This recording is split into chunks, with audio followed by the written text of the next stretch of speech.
Welcome to Pankaj Sinha science classes.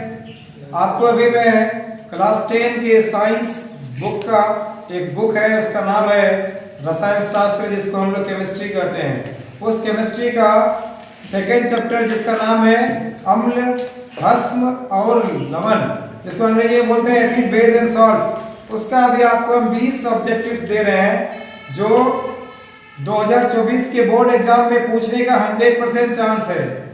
और आप इस क्वेश्चन को, इसका आंसर सभी को बढ़िया से कॉपी में शेयर कर लेंगे और वीडियो को एंड तक देखेंगे और मेरे चैनल को सब्सक्राइब कर लेंगे, पंकज सिन्हा साइंस क्लासेस नामक चैनल को।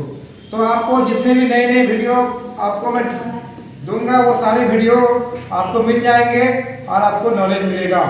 तो अभी मैं आपको 20 क्वेश्चन दे रहा हूँ सेकेंड चैप्टर केमिस्ट्री का। आप उसको बढ़िया से सुनिए, याद करिए और सुन करके फेयर कर लीजिएगा देख करके। तो पहला है कि ग्लूकोज का रासायनिक सूत्र क्या है। तो ग्लूकोज का रासायनिक सूत्र है C6H12O6। फिर से मैं रिपीट कर रहा हूँ, C6H12O6 ये ग्लूकोज का रासायनिक सूत्र है। उसके बाद है सोडियम कार्बोनेट का अणुसूत्र क्या है। तो सोडियम कार्बोनेट का अणुसूत्र है Na2CO3, Na2CO3। उसके बाद थर्ड नंबर क्वेश्चन में है कि संगमरमर का रासायनिक सूत्र क्या है। संगमरमर को हम लोग खरिया भी बोलते हैं, जिसका रासायनिक नाम कैल्शियम कार्बोनेट है, जिसका अणुसूत्र है CaCO3 यानी CaCO3, यानी इसको बोलते हैं हम लोग कैल्शियम कार्बोनेट, जिसको संगमरमर भी बोलते हैं और खरिया भी बोलते हैं। उसके बाद 4 नंबर पे है सल्फ्यूरिक अम्ल का अणुसूत्र क्या है। तो सल्फ्यूरिक अम्ल का अणुसूत्र है H2SO4। उसके बाद है ब्रेंजक चूर्ण, जिसको बोलते हैं हम लोग ब्लीचिंग पाउडर, का अणुसूत्र क्या है। तो ब्लीचिंग पाउडर का अणुसूत्र है CaOCl2, या इसको हम लोग इस प्रकार भी बोल सकते हैं CaOClCl। तो वही भी हुआ CaOCl2। उसके बाद है कि लिटमस का रंग कैसा होता है। तो लिटमस जो पत्र है उसका रंग बैंगनी होता है और वह लाइकेन नामक पौधे के, यानी थैलोपाइटा नामक पौधे के लाइकेन से निकाला जाता है लिटमस, और जो सूचक का काम करता है, इंडिकेटर का काम करता है। उसके बाद है कि किस विलयन का उपयोग दीवारों की सफेदी के लिए होता है। तो देखिए, अगर हम लोग ऐसे बोलेंगे तो चूना का उपयोग सफेदी के लिए होता है, लेकिन अगर हम विलयन बोल देंगे तो कैल्शियम हाइड्रोक्साइड होगा, क्योंकि चूना को जब हम लोग जल के साथ मिला देंगे तो हो जाएगा CaOH2 यानी कैल्शियम हाइड्रोक्साइड। तो कैल्शियम हाइड्रोक्साइड नामक विलयन का उपयोग हम लोग प्यारे बच्चों सफेदी के लिए करते हैं। किसके लिए करते हैं? सफेदी के लिए। उसके बाद है फिर एक क्वेश्चन आया है कि अम्लीय विलयन का पीएच मान कितना होता है।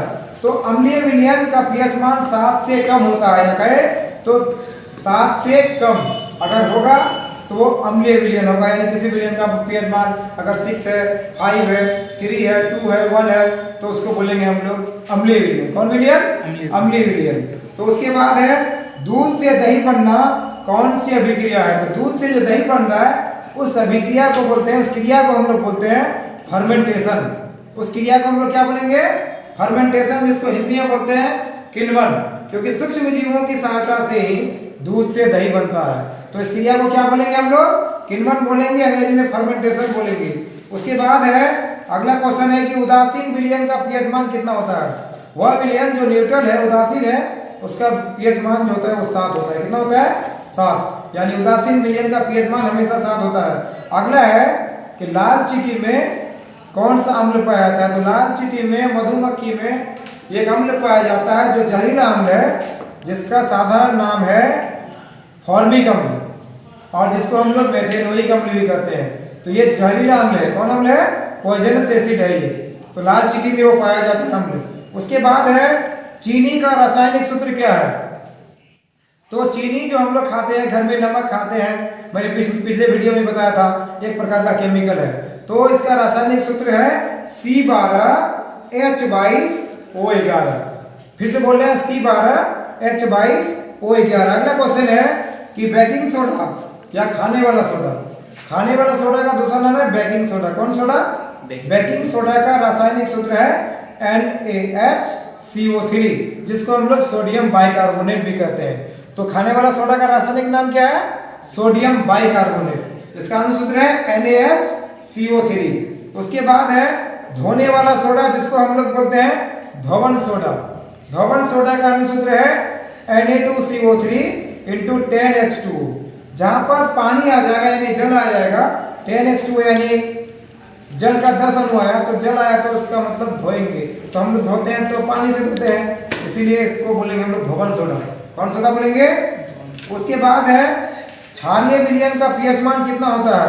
कोई भी विलयन अगर क्षारीय है तो उसका पीएच मान हमेशा 7 से अधिक होगा और 14 से डाउन होगा। और 7 और 14 के बीच में जिस विलयन का पीएच मान होता है वो हमेशा क्षारीय होता है। क्या होता है? क्षारीय।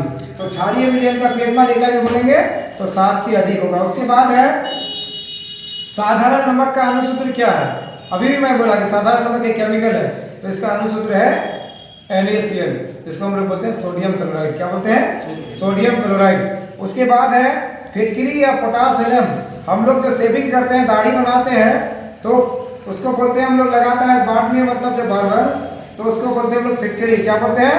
फिटकरी। जिसका अनुसूत्र है K2SO4 into Al2SO4 whole 3 into 24H2O। फिर से बोल रहे K2SO4 into Al2SO4 whole 3 into 24H2O, जो कि फिटकरी का अनुसूत्र है। किसका अनुसूत्र है प्यारे बच्चों? फिटकरी का, जिसको हम लोग बोलते हैं पोटाश एलम। क्या बोलते हैं?